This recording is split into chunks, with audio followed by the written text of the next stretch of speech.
no oblidem també això, que estan començant, i per tant no ho excloc perquè la primera qüestió que s'ha de fer és donar dret a la defensa, i que el propi jutge alegui el que considera oportú en defensa de la seva posició. Sense haver vist i rebre les seves al·legacions, jo no em puc pronunciar, si bé ja avanço que no excloc que això pugui tenir la sanció màxima, inclosa el fet que sigui constitutiu de delicte pel que suposa un acte de prevaricació, si és el cas, o d'atac a la Constitució, o de, en aquest cas, discriminació per raó de gènere o orientació sexual, que està prohibida per la nostra legislació.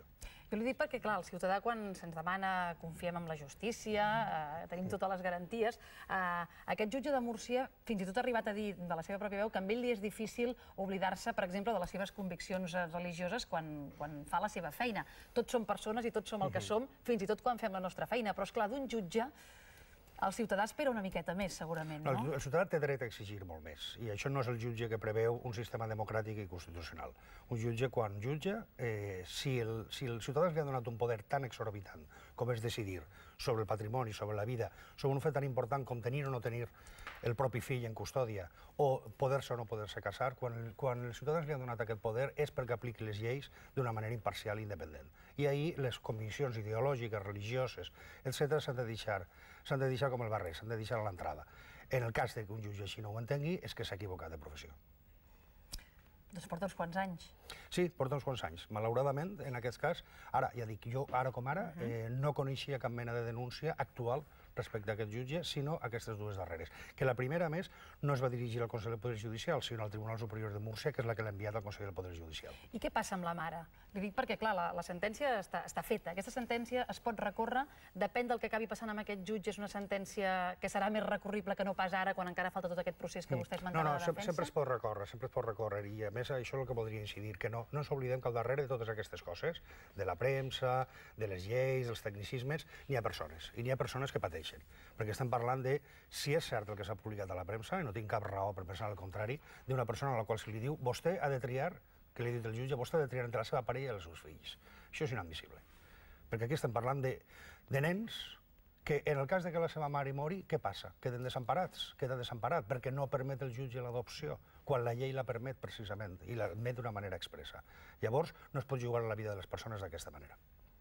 De les altres qüestions judicials que ens ocupen aquests dies, n'hi ha una que també és notícia avui perquè ells van declarar davant de l'Audiència Nacional el dibuixant i el guionista de la famosa portada del Jueves, d'aquesta portada amb els prínceps d'Astúries i fent sàtira sobre aquesta mesura del govern dels 2.500 euros per criatura.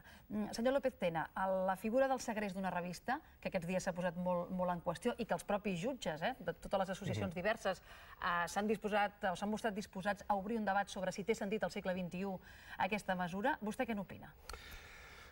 Això ho he de parlar d'una manera més ampla. És a dir, aquí el problema és que la legislació espanyola, concretament en el Codi Penal, s'hi mantenen tota una sèrie de figures, com ara aquestes, la de les injúries al rei i a la seva família, com ara les de causar el descrèdito de la família real, com ara escarni a la religió, tota una sèrie de figures que la seva aplicació va d'una manera directa en contra del dret a la llibertat d'expressió, que és el dret fonamental en una democràcia. És a dir, vostè nega la major, vostè ja nega aquesta figura de delicte, que és per la qual ha actuat. Sí, és que mantenir això solament es pot mantenir sobre la llei com s'ha fet durant tots aquests anys, que és no aplicant-ho. La pràctica, com han vist, aquests casos no s'han produït.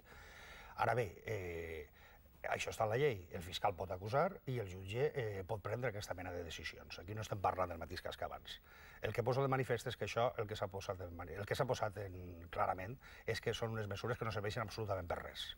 Primer perquè això, com si us volia dir, entra en el sueldo. És a dir, tot càrrec públic, tota autoritat pública ha d'estar sotmesa a una crítica, inclòs sarcasmes, inclòs desqualificacions, inclòs injúries.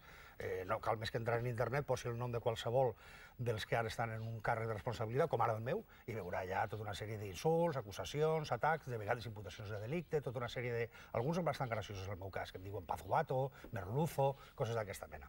De vegades coses més dures, com ara a este yo acabaría con un amanecer, coses així. Llavors això entra en el sou. I, per altra banda, ja s'ha vist quin és el resultat. La major extensió, el major coneixement per part de tothom d'aquesta portada i el fet que no serveix absolutament per res. La llibertat d'expressió està per sobre de tot això i no es pot mantenir a l'hores d'ara aquesta mena de mesures. Segons vostè, s'ha coartat la llibertat d'expressió en aquest cas de manera clara? Estem parlant d'un cas molt greu, perquè és un segrest d'una publicació. Això implica el fet de la pèrdua econòmica que suposa.